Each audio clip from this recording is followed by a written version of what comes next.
दिल से आप लोग ले गई कि ए मानव तन क्यों मिला है, अगर मानव तन मिला है तो क्या करना चाहिए, लोग करते हैं क्या। देखा जहां भी लिखाला तो ये लिखाला कि बड़े भाग्य मानुष तन पावा, आई कोई न लिखाला कि बड़े भाग बड़े भाग गधा तन पावा, बड़े भाग कुत्ता तन पावा, कोई न लिखाला।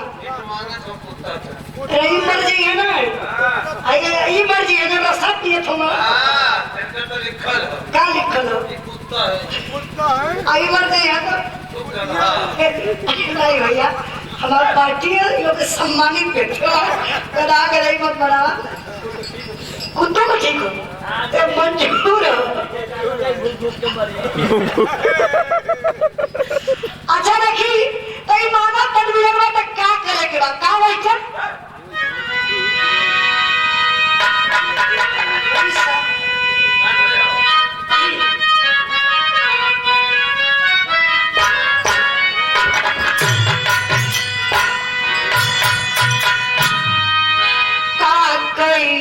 मानुष तनवा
ढपाई भजन न करिया ऐसे ऊंची लाइन कवि जी अगली लाइन लिखा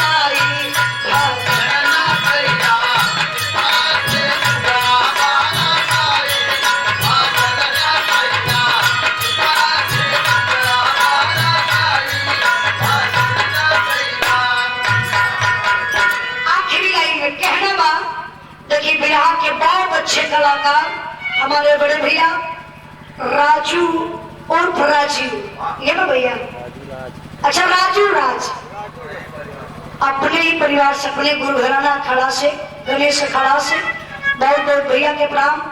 एक पुरस्कार 100 रुपए का पुरस्कार देके सम्मान के भैया के प्रणाम, सब भाई को नमस्ते प्रणाम। आखिरी लाइन में कहना बा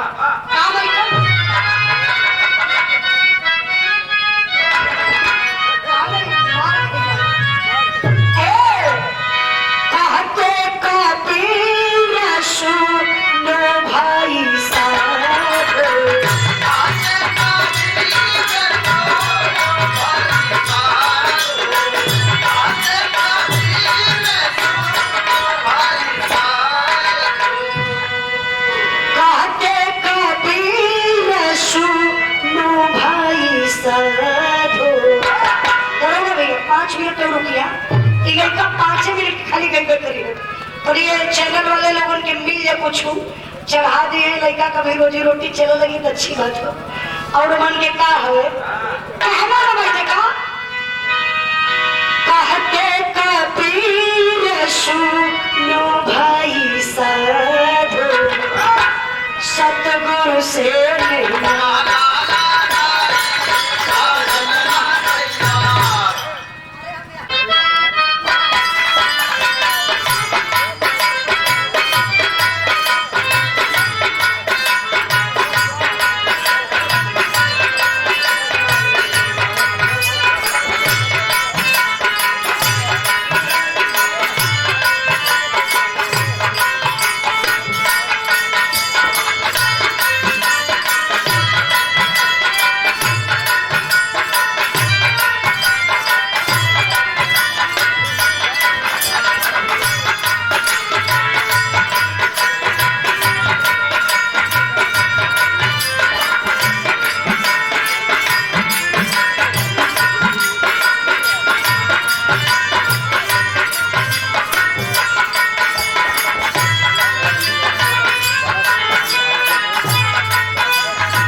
कल से आज हो गई,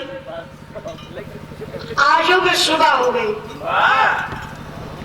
आई ठंडी कैसन बेला देखा बुढ़ऊ दादा का बीड़िए के भरोसे जिए तो का दादा ठंडा तो बहुत लगे तो लेकिन देखा प्यार हकवैयन से यार तू पागल आदमी हुआ का चलाक हुआ। आप लोग अगर नाराज होगा तो नुकसान हमार में हुई। ये हमेशा गंगे बोलत हुआ हम अच्छा बोला नहीं हमके तो पता नहीं लगा कितना लोग लाइक कर छोड़ के भैया तुम्हें छूट हो तू बोला। हाँ देखी सुबह हो गई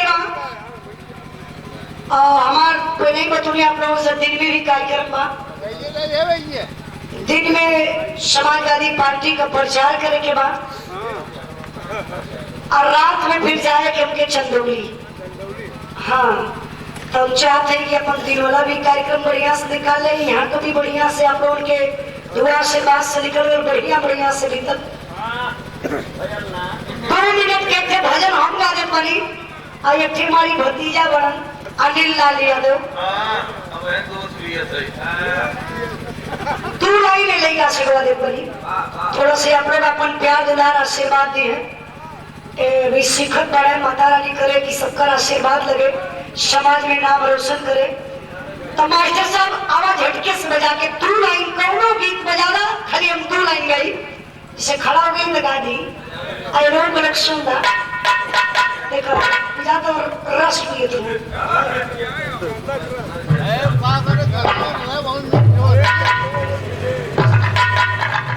ए भैया मल्लिकार जहाँ हुआ मल्लिकार की हो आपसे तेरी निवेदन बा बनाए रहे तब जल्दी सामान जब छुट्टी हो जाएगी ठीक है ना। अरे इतना कष्ट करा उजाला कर देखिए ना वैसे मल्लिकार यहाँ का तो बहुत राजा आदमी हो आराम से जाके सुतत हूँ मैं। नहीं सुतत नहीं है कहीं लंबे से बिरहा सुनत है अइला जब शुरुआत में मन के बड़ा अच्छा लगे तो आए मास्टर साहब और ऐसे मल्लिकार रहता तो कुछ और बोले होती जब मल्लिकार दूर हुआ तो आप लोगों के तो भजन चाहिए। आओ मास्टर तो एक लाइन भजन बजा के दो शोभनाथ यादव। अच्छा बाबू जी शोभनाथ यादव जी आप जहाँ कहीं हो थोड़ा मंच पे आने का कष्ट करे मतलब हिसाब का काम करके आई मास्टर साहब ठीक ठाक है ना हमसे चेक करा बतियाबो करत को आखिर लाइन में कहना का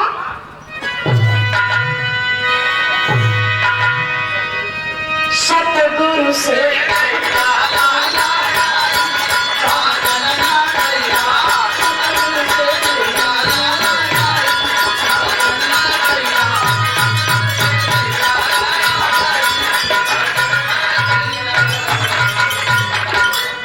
जब 5 मिनट कुछ समान कलाकारों से गाए बजाओ में गलती बोलो तो क्षमा करिए आप लोग।